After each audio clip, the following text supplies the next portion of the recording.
Kahit maraming nagkakakrush kay Janine Gutierrez at kahit marami pang kasabay ang panliligaw ni Jericho Rosales, iba talaga ang veterans move. Veterans move talaga. At saka maraming may crush kay Jericho Rosales ha, at maraming nag-aabang sa kanya. Andyan na nga si Bea Alonso, Ann Curtis, Lobby Po, Bella Padilla, and Liza Soberano. Pero lahat yan ay may mga karelasyon na.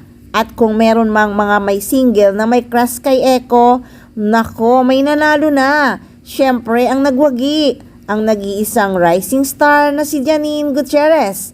Tinalo niya ang lahat ng babaeng may crush kay Eko ha.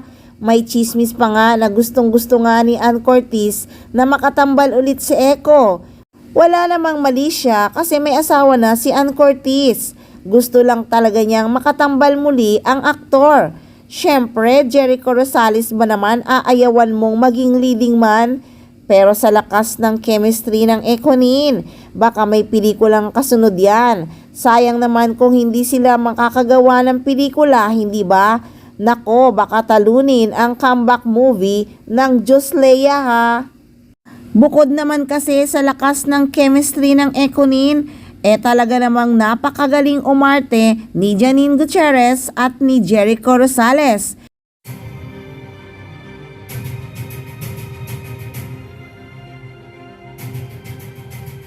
Let's go.